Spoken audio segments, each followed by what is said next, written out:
السلام علیکم ladies and gentleman, امید ہے تمام احباب خیریت سے ہوں گے۔ آج 3 نومبر ہے اور فرسٹ آف آل تو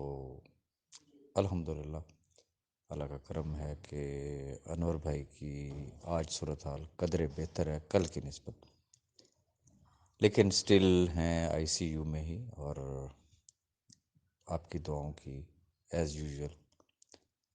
اشد ضرورت ہے، اور جو احباب بھی جہاں جہاں پہ بھی ان کے لیے دعا کر رہے ہیں، سب کا بہت شکریہ۔ اور چونکہ آج میں نے دیکھے تھوڑے سے ڈیفرنٹ گروپس میں مختلف احباب کے تجزیے ریگارڈنگ نیو آرڈیننس اور کرنٹ سچویشن پہ، اچھا لگا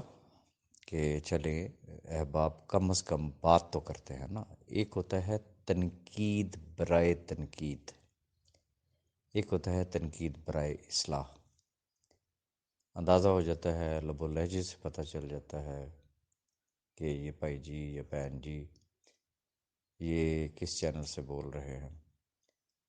تو ماشاءاللہ بہت اچھا لگا۔ اپنی اپنی رائے دینی چاہیے، اپنے اپنے تبصرے ضرور کرنے چاہیے،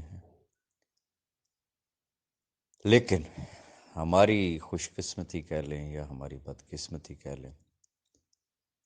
آج 3 نومبر ہے، اور 3 نومبر ابھی تک ہم تو تبصرے کر رہے ہیں نا کہ کیا ہوگا، صبح کیا ہونا ہے۔ مزے کی بات یہ ہے کہ نہ تو الحمدللہ جج صاحب کو پتہ ہے کہ کیا کرنا ہے، نہ نیب کو پتہ ہے،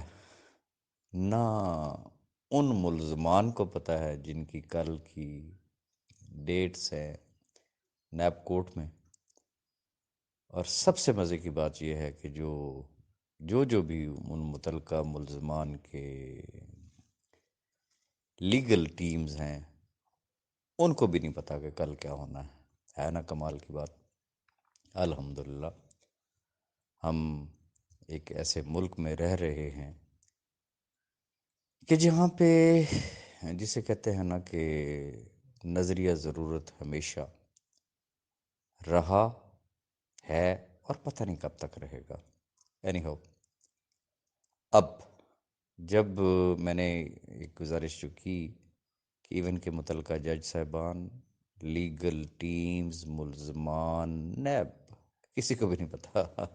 کہ کل کے کیسز کا سٹیٹس کیا ہونا ہے، تو اب یہ ایک ایسی کیفیت ہے، ایسی صورتحال ہے جس پہ تبصرہ کرنا جسے کہتے ہیں کہ وہ بے سود ہے۔ انشاءاللہ کل تک، پرسوں تک صورتحال کلیئر ہوگی، اور اگر آپ کو یاد ہو جیسے ہی یہ آرڈیننس آیا تھا تو میں نے اپنا ایک شارٹ سا اوپینین دیا تھا، اور میں نے کہا تھا کہ definitely there will be fourth amendment. پہلی دوسری آئی تھی، اب یہ تیسری آ گئی، اب آگے چوتھی بھی آنی ہے، یا تو یہ ٹوٹل سلسلہ ہی وائنڈ اپ کر دیا جائے گا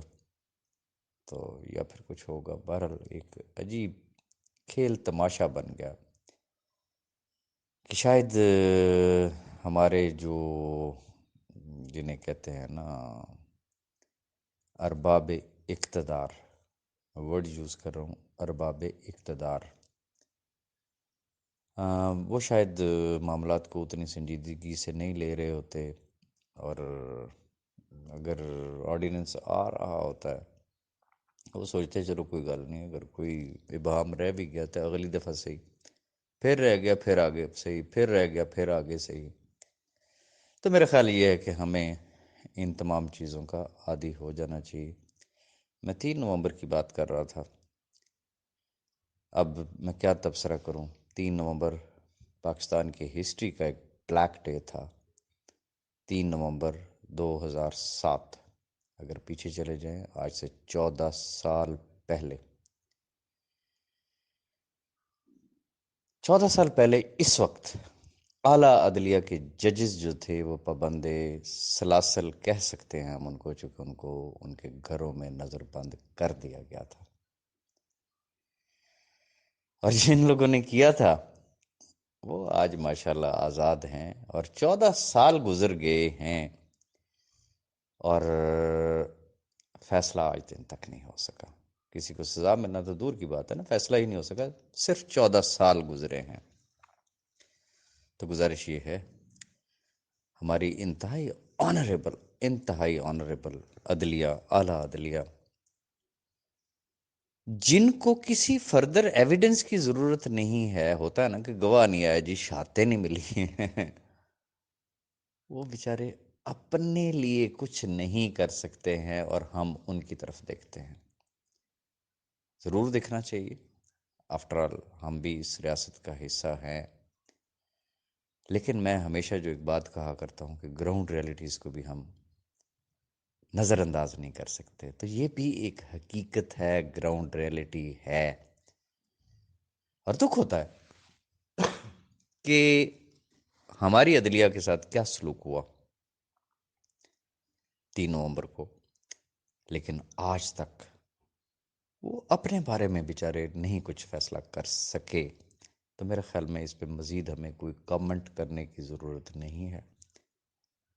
اب آ جاتے ہیں ہم اپنے کیس کے حوالے سے، چاہے چیئرمین نیب کو اپوائنٹ کرے صدر پاکستان،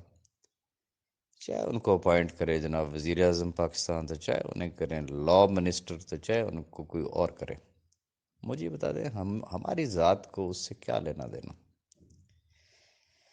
ایک چیئرمین جائے دوسرا آ جائے، ہمارا اس سے کیا لینا دینا؟ نیب میں کے کیسز میں آرڈیننس میں امینڈمنٹ کرتے جائے کہ جی یہ اس کی وجہ سے یہ فلانے جو پولیٹیکل لوگ ہیں ان کو تو بینیفٹ ہوگا، اچھا یہ فلانے جو ہے یہ بیچارے رگڑے میں ہی رہیں گے، ہمارا کیا تعلق ہے؟ اور بہت ساری چیزیں ہیں اس کے اندر۔ بات یہ ہے کہ ہمارا کسی بھی چیز سے کوئی لینا دینا نہیں،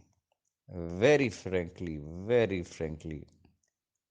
سچ کو سچ مانے، حق کو حق مانے۔ پہلا بھی جو آرڈیننس آیا تھا یہ آپ لوگوں کی دعاؤں کی وجہ سے آیا تھا۔ باقی اس ملک میں بیٹھے ہوئے ہیں، اللہ کی طرف دیکھیں، اللہ سے مانگیں، اس نے کن کہنا ہے اور ہو جانا ہے۔ پہلے بھی آپ کی دعاؤں کے تو فعل ہوا تھا، اب بھی جو ہونا ہے نا وہ کسی شخص سے کوئی توقع نہ رکھیے گا، اور یہ بھی نہ سوچیے گا، ذہن میں رکھیے گا ہم میں سے کوئی بھی سعد رضوی نہیں ہے، کیپ ان یور مائنڈ، نہ ہمارے پیچھے اس طریقے کی کوئی طاقتیں ہیں، لگ پتہ جاتا ہے، لیکن وہ جسے کہتے ہیں مظلوم کی آہ وہ عرش کو بھی ہلا کے رکھ دیتی ہے۔ تو یہ جو مظلوموں کی آہیں ہیں اور جو مظلوموں کی دعائیں ہیں، یہ دعائیں جو ہیں وہ انشاءاللہ رنگ لا سکتی ہیں۔ سر دست اگر آپ نے توکل کرنا ہے تو اس رب پہ کرنا ہے، اور اپنی دعاؤں میں ذرا اثر لائیں، اللہ کے حضور گڑ گڑا کے دعائیں مانگیں۔ باقی ادھر لیگل ٹیم وہ بڑے سے بڑا تپڑ خان قسم کا بھی وکیل لے آئیں، اور ایک بالکل راہ چلتا کوئی بالکل جسے کہتے ہیں نا سرائکی زبانوں میں کہتے ہیں ٹرڑا سا بھی وکیل کو کھڑا کر دیں تو ایک برابر ہے۔ اس کی وجہ یہ ہے ابہام اتنا ہے، کنفیوژن اتنا ہے، پہلے کسی کو کوئی سمجھ تو لگے نا کہ جا کس ڈائریکشن میں رہے ہیں، اور انویسٹیگیشن کا پروسیس ہے، اور اس پروسیس سے گزرنے کے لیے definitely it will take a time and we have to wait. اور آخری بات 3 نومبر کے حوالے سے، آج ریشما کی 8ویں شاید برسی ہے، اور نیرہ نور جو ہے وہ 71 سال کی ہو گئی ہیں ماشاءاللہ، اور باقی جین احباب کی آج سالگرہ ہو تو ان کو بھی میری طرف سے بہت بہت مبارک ہو۔ 5 تاریخ کو سی او صاحب کی 20 سالگرہ ہے، ہم ان کے کو وش کر سکتے ہیں صرف، اور جسے کہتے ہیں کہ ہماری تو شدید ترین خواہش تھی کہ وہ ہمارے درمیان ہوتے اور ہم ان کی سالگرہ اکٹھے مناتے، لیکن بات وہی ہے، جو رب کو منظور ہوتا ہے، جو اللہ کو منظور، پتہ نہیں اس میں کیا بہتری ہے، کیا بھلائی ہے۔ اور جاتے جاتے میں صرف اتنی گزارش کروں گا کہ اپنے سر ٹھنڈے اور پیر گرم رکھیے گا، اور اس رب پہ بھروسہ رکھیے گا، اور اپنی دعاؤں پہ بھروسہ رکھیے گا۔ انشاءاللہ، انشاءاللہ، انشاءاللہ، انشاءاللہ یہ دعائیں جو ہے نا، یہ انشاءاللہ ایک نہ ایک دن رنگ ضرور لائیں گی۔ بہت شکریہ۔